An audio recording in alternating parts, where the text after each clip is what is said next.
¿Qué tal, amigos de 6 a 9? Buenos días, ¿cómo están? Nos acompaña esta mañana para la entrevista política Fernando Tuesta. Ustedes lo conocen, él es un politólogo de la Universidad Católica que nos visita cada cierto tiempo para comentar lo que está ocurriendo precisamente en la escena política. ¿Qué tal, Fernando? ¿Cómo estás? ¿Qué tal? Gracias por la invitación, Mario. Como siempre, gracias por asistir. Fernando, hay varios elementos en la escena política que me parece a mí vale la pena analizar. Sabemos que hoy se presenta el gabinete Villanueva, sabemos que lo más probable es que obtenga la confianza, no hay ningún misterio, no hay ninguna novedad por ahí.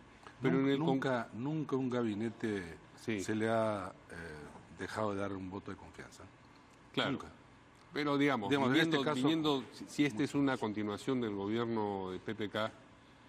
Sí, pero digo en general, incluso en circunstancias muy conflictivas. Pero le han suspendido, digamos, el voto una vez.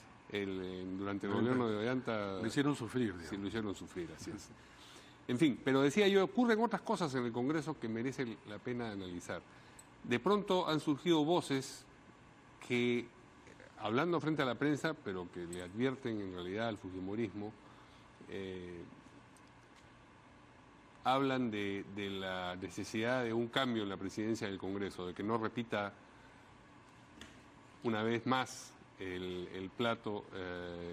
Una tercera oportunidad. Claro, ¿no? por eso digo, es la reelección a la presidencia del Congreso. ¿Qué te parece a ti que puede haber suscitado esta actitud levantisca de parte viniendo del APRA, que han sido muchas veces sus aliados, ¿no? ¿Y qué posibilidades crees tú que hay de que en efecto no consiga por tercera vez la presidencia del Congreso el fujimorismo? Bueno, todos los partidos obviamente tienen intereses y creo que ellos se han dado cuenta de un momento de debilidad del fujimorismo. Y uno de los aspectos que pueden pelear en cuotas de poder es la mesa directiva del Congreso y también algunas comisiones ordinarias y otras especiales. Y yo creo que estamos en el mes inicio de mayo, todavía faltan casi 3... El 20 y tantos de julio se termina, claro, se elige la mesa directiva. Entonces estamos hablando casi 3 meses, todo mayo, junio y julio, ¿no? Pero desde ahora le están diciendo al fujimorismo, si tú no negocias quizá en otros términos favorables a nosotros, va a haber un cambio en la mesa directiva. Ese puede ser el mensaje, por lo menos de alguna de las bancadas. Yo creo que ponte las pilas, que si no... Desde ahora, además. Sí. Pues, te digo, a 3 meses casi le están diciendo eso, ¿no? Y hay negociaciones de todo tipo, puede ser negociaciones dentro mismo de la mesa directiva, de las comisiones, aunque eso es proporcional, pero sí se puede otorgar determinadas comisiones a partidos, ¿no? Ahora, ha anunciado el APRA en todas sus facciones, porque son 5 congresistas, pero vaya que encarnan facciones, que no les parece bien que vaya a la reelección el fujimorismo en la presidencia del Congreso. Alianza para el Progreso, Acuña ha dicho que no apoyarían una tercera iniciativa en ese sentido. Ayer acá Acción Popular, Vitocho García de la Unde opinó en el mismo sentido. Vamos a decir, oficialismo. También no veo yo a Nuevo Perú interesado en que obtenga nuevamente la presidencia. Ni el Frente Amplio. Ni el Frente Amplio. Entonces, que para los 66 votos que necesitan, ¿qué hacen? ¿Recuperan a los Avengers? Pero hay un escenario que quizá habría que también analizar. Mira, la mesa directiva no está compuesta solo por Fuerza Popular, ¿no es cierto? Está compuesta ahora el APRA y la Alianza para el Progreso. Que ya dijeron que no. Pero un nivel de negociación no es sacar a Fuerza Popular de la mesa directiva, sino ponerlo en una vicepresidencia. Ya, pero eso es un como signo político, como señal política, es una ligera bajada de cabeza de parte de aquellos que no han bajado la cabeza nunca, o no la han querido bajar. Pero estamos en otro momento, ¿no? Sí. Porque tienes todavía un tema interno aún irresuelto, el tema de Kenji y su facción. Ellos finalmente también tienen votos. Podría ocurrir que la oposición constituye una lista alternativa y puede ganar a Fuerza Popular. Pero yo creo que justamente hay momentos en que hay grupos que no son tan grandes en términos numéricos, pero tienen esa capacidad de negociación. Porque efectivamente tú dices, el APRA y Alianza para el Progreso le pueden decir, mira, vamos a negociar en mejores términos para nosotros. Si esto no resulta, nosotros nos vamos a una lista alternativa y de hecho le pueden ganar. Que presenten una lista única alternativa, porque si es que se dividen, va a ganar, obviamente, claro, porque lo que ocurre es que hay una segunda y eventualmente una tercera votación y luego ya no tiene que ser 66 votos, sino la primera mayoría gana. Así es. Además, acuérdate que no todos los congresistas van, en promedio van a las sesiones entre 90 y 110. Y luego están el Pastor Rosas, está Jenny Catoma, bueno, que son votos periféricos en este momento. Y entonces yo creo que es una llamada de atención por ahora a Fuerza Popular. Le están diciendo... en pocas palabras, ya no eres lo fuerte que eras antes, ¿no? Digamos, al inicio de la mesa directiva actual. Y mejor te vas dando cuenta. Y mejor de una vez, empezamos 3 meses antes. Actúas con Realpolitik. Sí, claro. Yo creo que Fuerza Popular va a tener necesariamente que negociar, porque incluso así tuviera los votos, siempre Fuerza Popular ha querido aparecer con aliados. Para no ser la lista única, así es, solamente ellos, ¿no? Compuesta únicamente por ellos. Así es, sobre todo en estos ámbitos de mucha visibilidad, ¿no? Pero, digamos, si transara con ir a una vicepresidencia la organización o la bancada Fuerza Popular, eso es posible, pero me imagino a los que han estado esperando en la cola para llegar a la presidencia del Congreso. Así es, ese es el otro problema interno, o sea, es que un problema. Salaverry ya saltó ante la posibilidad de que dice, no, ha hablado de vetos donde nadie los ha vetado. Así es. Me imagino que, por ejemplo, voy a decir nombres, Úrsula Letona, Héctor Becerril, Miguel Ángel Torres, Cecilia Chacón, que ya fue dejada de lado la última vez. Todos esos pueden pensar, bueno, me toca a mí, porque justo cuando me toca a mí, me dan el premio Consuelo y no el premio Mayor.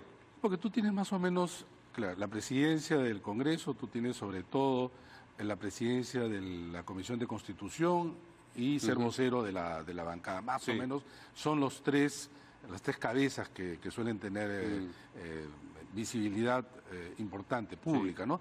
Pero por eso yo estoy de acuerdo contigo que es una negociación difícil. Ahora, este es un mensaje que va a tener que tomar, obviamente, Fuerza Popular con cuidado, porque, y sobre todo Keiko Fujimori, cómo va a lidiar, digamos, en estos espacios medios... tiene un frente externo y un frente interno nuevamente. Pero hace tiempo que ya lo tiene, hace tiempo que ya lo tiene. Y en este segundo caso no son personas que quieren salirse del partido, sino que tienen aspiraciones personales y que además han sido quizá alentadas en los últimos tiempos. ¿Tú te imaginas la negociación para julio del año 2016? Varios querían y habrán dicho, bueno, ahora tú y espérate que todavía faltan otras 4 mesas directivas, pero ahora quizás no van a tener la presidencia. Pero es una negociación, habría que ver cómo se mueve. Pero es interesante aquello justamente de Salaverry, donde él ya va un paso adelante y dice, nos van a vetar, nos quieren vetar, ¿no? Efectivamente no hay ningún veto, ¿no? ¿Y te parece factible que se consiga una lista de toda la oposición de la oposición, es decir, los que no constituyen la bancada mayoritaria? Tú sabes que han habido muy pocas situaciones, y por lo menos en lo que va del siglo, si quieres puedes extender mucho más atrás, en que la oposición al gobierno ha tenido la mesa directiva en más de un periodo. Antero Flores. Antero Flores, en la época de Toledo, y la última vez también perdieron la mesa directiva Iberico. Así es. Pero es el último año. Con Antero fue el penúltimo, ¿no? Bueno, pero digamos, ya en un momento de franca Pero además caída. hay otra diferencia, porque esa era la oposición al gobierno. Por eso, era la oposición al gobierno. Acá es la oposición a la primera mayoría del Congreso. De inicio. Y no es que pasaría a manos de el gobierno, ¿no? O de una bancada oficialista, que yo creo que ese nombre ya está un poco desfasado, porque no es tan oficialista, ¿no? Y entonces negociaciones al interior, ¿no? Cuotas de poder finalmente dentro, ni siquiera, repito, oficialista, sino dentro de la oposición, ¿no? Con sus diferentes facciones. Bancada oficialista, entre comillas, decías, ese es el otro tema. ¿Has notado las reacciones de, por ejemplo, Cheput y también Violeta? Diferenciados, ¿no? Pero los dos, pero vamos a decir reacción a qué, para que nos entiendan nuestros amigos televidentes, al anuncio que se ha ido materializando poco a poco de una eventual reunión entre el presidente Vizcarra y Keiko, que sería deseable como cualquier reunión, pero ellos han salido como resortes a decir que ese es oportunismo, que ya todos conocemos al fujimorismo.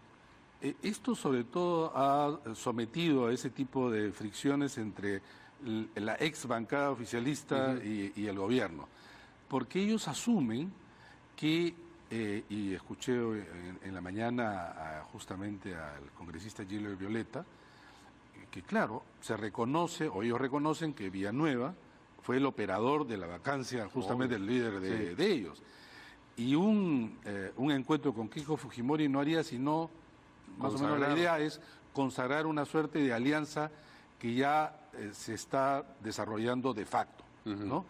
Y el mismo, en palabras de él, decía nunca había un entusiasmo en relación al gobierno, en relación al gabinete, que de todas maneras le van a dar el voto de confianza, y por lo tanto muestran su rechazo. Pero han sido las voces más claras, creo, de alguna manera, de rechazo. Quizá otros miembros de la oposición, a la oposición fujimorista, sea porque para ellos no les llama la atención. O sea, para algunos esto es una demostración una demostración clara de que ya hay un acuerdo, ¿no? Entre el gobierno del presidente Vizcarra y Fuerza Popular. Pero el escozor, digamos, que ha causado esto dentro de la bancada Pepe Causa, exoficialista, como se quiera llamar, tiene distintos niveles. Uno es expresado por Cheput y por Gilbert Violeta en el sentido, oye, tú eres nuestro presidente, ¿no? Nosotros ganamos las elecciones, no te vayas a entender a espaldas nuestras con los que nos han causado tanto problema. Y otro, más soterrado, es el de aquellos congresistas que fueron ministros de la administración Kuczynski y que ahora se sienten ninguneados con eso. Este no va a ser un gobierno de lujo, no va a ser un gabinete de lujo, los ministros no van a estar en su escritorio, lo que quiere decir es que los anteriores tenían esos problemas. Me refiero a Carlos Brus, me refiero a Mercedes Arauz, por ejemplo, ¿no? Que además se voceó la posibilidad de que no votaran hoy día a favor del... Bueno, eso lo han dicho, que van a esperar, claro, van a esperar, y claro, si saben que van a tener de todas maneras el voto de confianza, ellos pueden tener, digamos, un mensaje mucho más simbólico, ¿no? Digamos, se abstienen, pero el voto es secreto hoy día, ¿no? O sea que tendría que... ¿no? Pero no, pues va a aparecer ¿Aparecen? No son papeles. No, van a aparecer. Es la elección de la presidencia, sí, estoy confundiendo una cosa con la otra, ¿cierto? Va a aparecer y claramente pueden abstenerse. Pueden hacer sentir su presencia opositora. Su disgusto, su mortificación, vamos a decir. Pero acuérdate que ellos tratan de hacer una diferencia entre el presidente Vizcarra y el primer ministro Villanueva, ¿no? Sí, claro, por todo esto truco de salvar al presidente, echándole la culpa a los asesores. Pero sobre todo por esta idea de él fue el operador de la vacancia, ¿no? Sobre todo.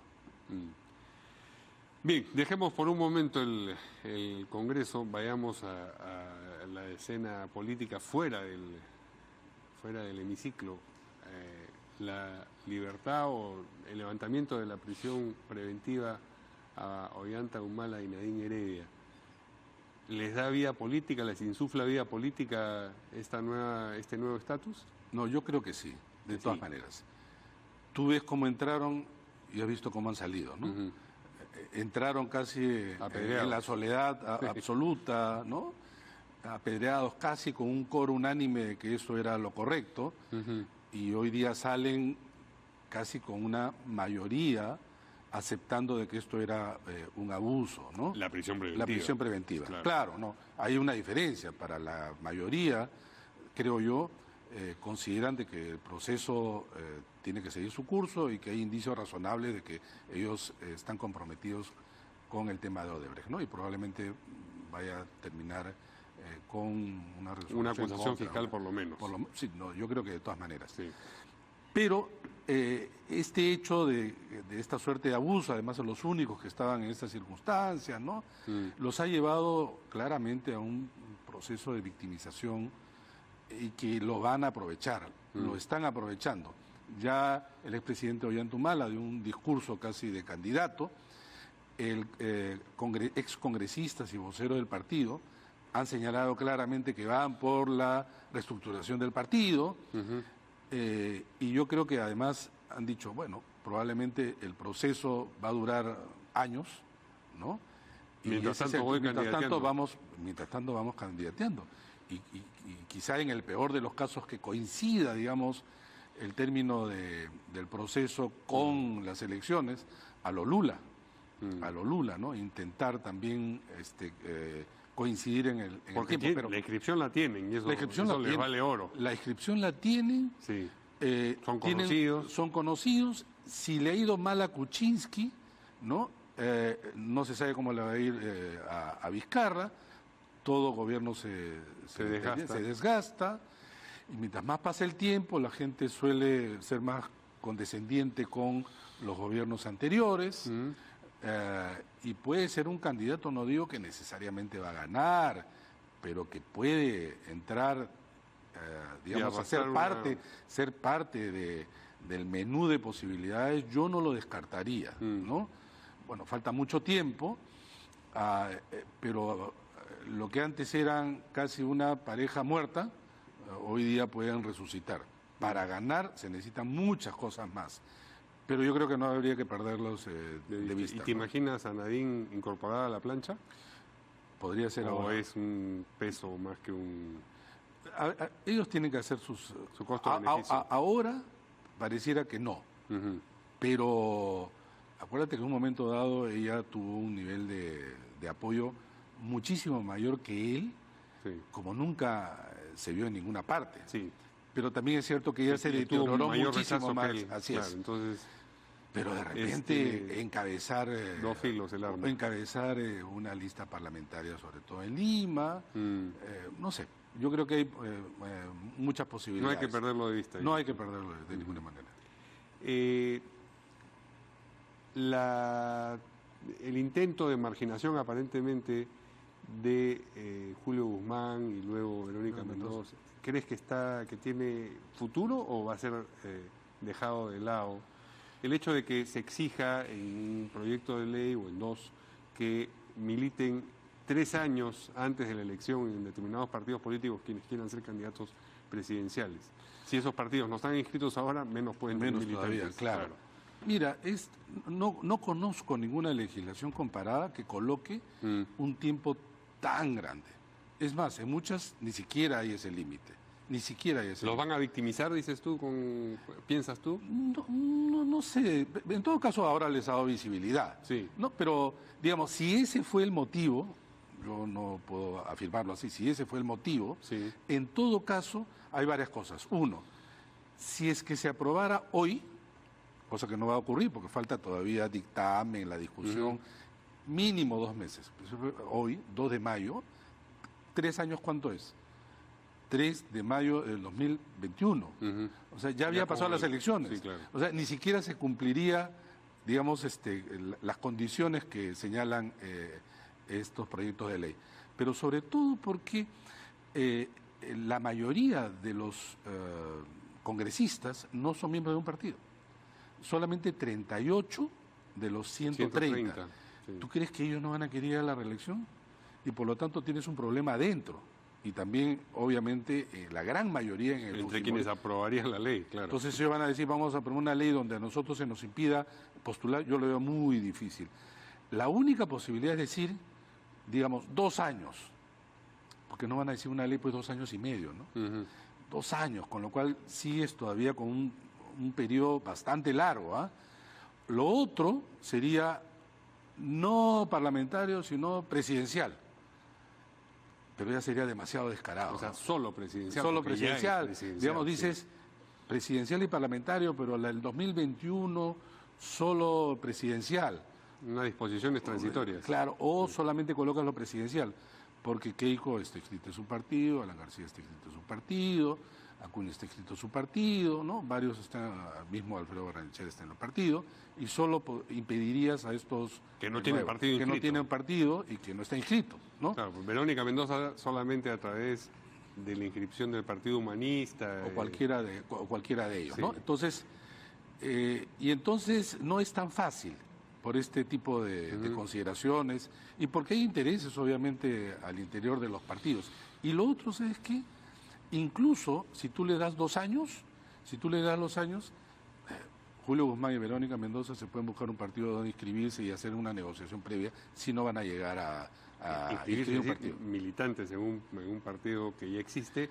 En el caso, sobre todo, de Julio Guzmán, difícil, después de haber hablado de los dinosaurios y todo. No, pero acuérdate que hay 23 partidos inscritos. Sí, claro. O sea, solamente 6 tienen bancadas parlamentarias. O sea, tú tienes 17 dispuestos a tener, digamos, un candidato presidencial, digamos, con ciertas posibilidades, igualmente con que lo Verónica Mendoza.